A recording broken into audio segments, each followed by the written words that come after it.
आज 2082 साल कार्तिक महिनाको 15 गते सदाका जस्तै मैले योग तथा ध्यानका कार्यक्रमहरूलाई लिएर यहाँहरू समक्ष आइसकेको छु।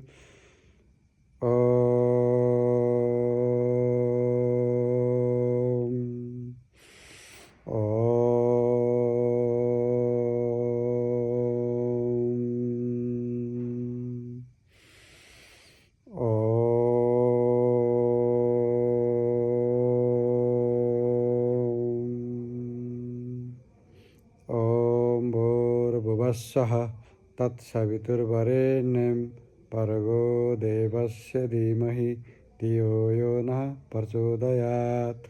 ॐ त्र्यम्बकं यजामहे सुगन्धिं पुष्टिवर्धनम् उर्वारुकमिव बन्धनान् मृत्युर्मुक्षेयमामृताम्। ॐ सहना भवतु सहनौ भुनक्तु सह वीर्यं करवावहे तेजस्विनावधीतमस्तु मा द्विषावहै।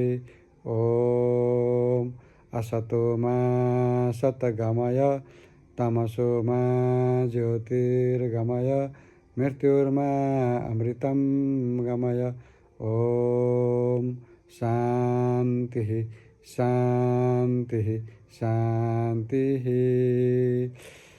सर्वे भवन्तु सुखिनः सर्वे सन्तु निरामया सर्वे भद्राणि पश्यन्तु मा कश्चित् दुःखभाग् भवेत्। त्वमेव माता च पिता त्वमेव बन्धुश्च सखा त्वमेव विद्या धर्मिणं त्वमेव सर्वं मम देवदेव। गुरुर्ब्रह्मा गुरुर्विष्णु गुरुदेव महेश्वर गुरुसाक्षात् परं ब्रह्म तस्मै श्रीगुरवे नमः। शान्ताकारं भुजगशयनं पद्मनाभं सुरेशं विश्वाधारं गगनसदृशं मेघवर्णं शुभांगं लक्ष्मीकान्तं कमलनयनं योगविद्यानगण्यं वन्दे विष्णुभवहरं सर्वलोकैकनाथं। यं ब्रह्मा वरुणेन्द्ररुद्रमरुतोस्तुन्वन्ति दिव्यैतवै वेदैः सङ्गपदकर्मो पश्यन्ति यं सामगा ध्यानावस्थिततः तद्वेन मनसा पश्यन्ति यन्योगिनो यस्या तन्नविदुषुरासुरगणा देवाय तस्मै नमः। या कुन्देन्दुतुषारहारधवला या शुभ्रवस्त्रावृता या वीणावरदण्डमण्डितकरा या श्वेतपद्मासना या परमाच्युतशङ्करप्रभृतिभिर्देवैः सदा वन्दिता सा मां पातु सरस्वती भगवती निशेषजाड्यापा। ओम शान्ति पाठ गरौँ।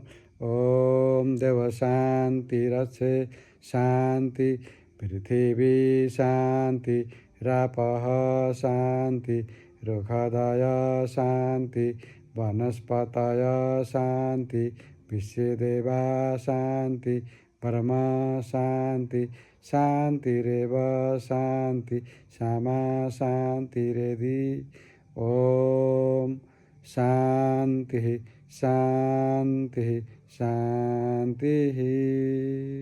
ओम।